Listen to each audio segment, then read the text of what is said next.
I can't remember when I binge-watched TWOW, probably in 2017 or 2018, but the very first time I ever drew my own Booksona was on June 10, 2021. The resolution is very low, so I had to upscale it so it's visible. At the time I didn't even have a very clear idea of my main OC, and it was my only OC I had. I often would forget to draw the tail because I didn't really know how to draw it, and every time I tried, it felt difficult and it would come out looking bad. But here the tail is present, and for some reason I made it neon green, probably to complement the green limbs. This was made in MS Paint, and I thought this was the color purple because of the positioning among other colors in the toolbar, but when you fill the entire screen with this color, you realize it's actually more like a pale blue color.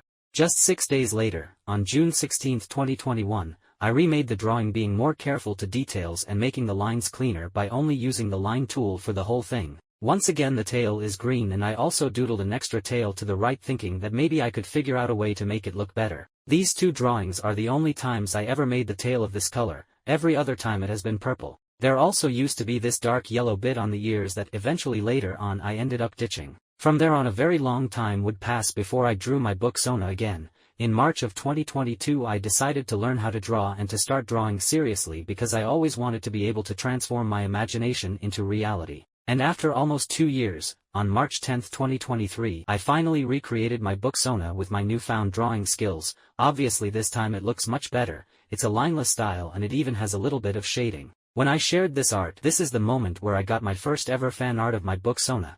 It is one of my favorite arts I've ever got. The very next day I also made the MS Paint version of it where I couldn't use any layers or do any shading, and it still looks so much better than at the beginning. Around this time I still made fairly few OSC drawings. Then 7 months later, on November 6, 2023, I recreated it again but with a new limb style where they are larger and thicker. The result looks quite interesting but also quite strange and unusual. And I posted it 9 days later, where it just so happened to be literally 4 days before the return of TWOW got announced. Now being able to submit custom Booksonas, I had to be prepared for this second season, now called Ewow. Instead of trying to make the green limbs work, I just abandoned it altogether because I wanted to be really satisfied with it and not worry about it looking off. I also tried to make it fit the BFDI style. I joined some servers to see other Booksonas early before the new episode got out, and while I was there I also offered everyone a bowl of grapes. I found an axolotl Booksona, so I drew it. While looking for unique Booksonas, I found a Booksona that instantly became my favorite, so I drew fan art for it too.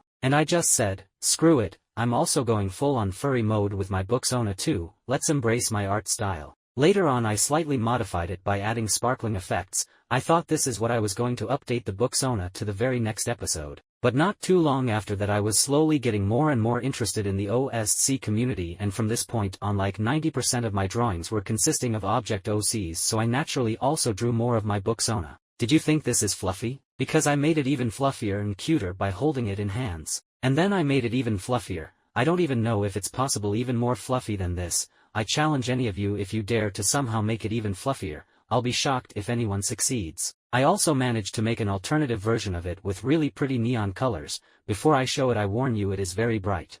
Okay, here it is. By the way, in the servers tons of people were hosting queues where basically anyone that wanted to, they would submit their own Booksona to get drawn either in a group drawing or in whatever were other people doing. This was all free. I lost count as to how many of these I participated to. Let's see where I ended up in. First here, try to find me.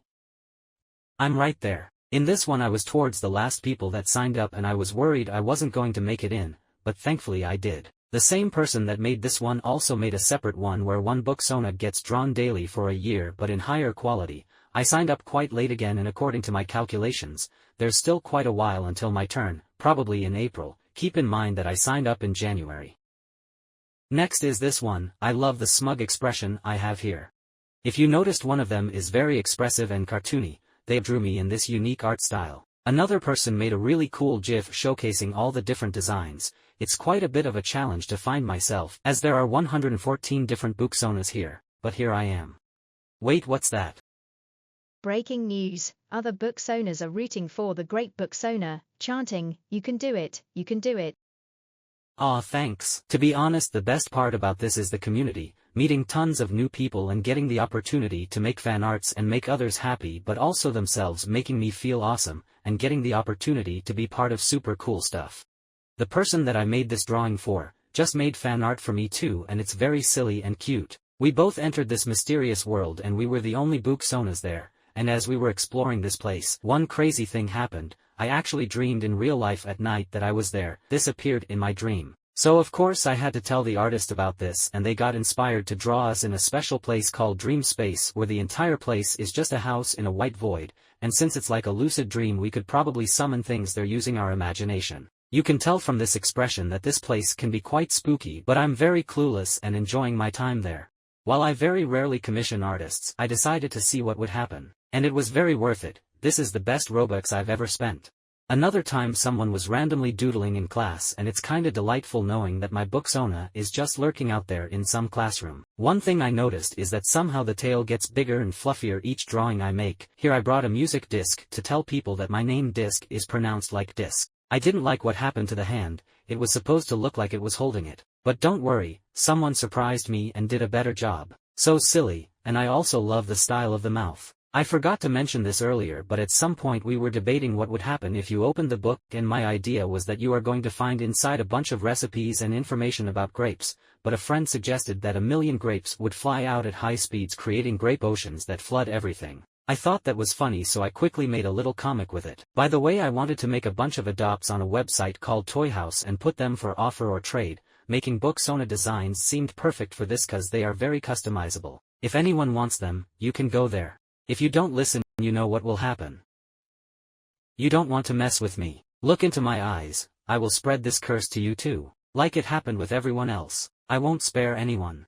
Yeah, I got thrown into the river after what just happened, but I ended up enjoying it. I'm no longer angered. You get to see the calm side of me again since I like swimming. If I was swimming in the North Pole I would have been a harp seal. And I would have looked like this if anyone wondered. It's like one of those questions that no one asked but everyone is curious about. I even received a new name. The neon lighting is so mesmerizing. For some reason we're having a disco party in the middle of the road while raining. Also it's actually a hybrid between a maned wolf and harp seal, quite the unusual combination. Now I need to hang in the ceiling hiding in order to avoid being thrown into the river ever again. Hopefully none of these characters see me. I don't know why I have chosen such a busy place. The art is a work in progress, but it's still super cool. I randomly did a 10-minute drawing challenge and managed to make this. It looks okay. But then someone did a 10-second challenge, such a masterpiece. I also tried making the limbs more spiky since I saw somewhere a graph with many limb styles that can exist, but ended up getting carried away with the wacky shading. For some reason I turned pink. I like how I can see a silly face in each eye. Later on they made a better version where they improved a lot. But nothing can beat being on Times Square, and it has a more spiky fluff too. I love this design. I had such positive experience that I decided to commission yet another artist. And once again it was very worth it. The hands look so geometric and the tail so soft like a pillow. This artist is super talented. In the videos I've updated my Booksona to this, then to this, so much fluffier. And I drew it a few more times. I love especially this one where it dries up and goes poof. Then art fight happened and I've received so much art and I also had so much fun making and giving art to everyone. My Booksona is moving for the first time ever. This is animated so beautifully. And even art from one of my favorite artists with insanely vibrant colors. Also outside of art fight I have received so much art I can barely keep up with it and I appreciate all of it so much, being a street vendor, gaming time, being silly. So I'll end on the following one. This is one of my favorite artists making super over-detailed characters that are so captivating. I got art of my Booksona from them and I was so happy that I literally runned around jumping in circles kicking my feet in the air all day. Just look at how awesome it is. What's wild is how there's so much lore while I only focused solely on my Booksona. I didn't include anything related to the normal version of my main OC, and I didn't include anything from the so many more various OCs that I have. Imagine just how much more lore I have. So far my Booksona has been on quite the journey, anywhere from dreams to classrooms, and it's not over yet. I can't wait to see where else will my Booksona end up.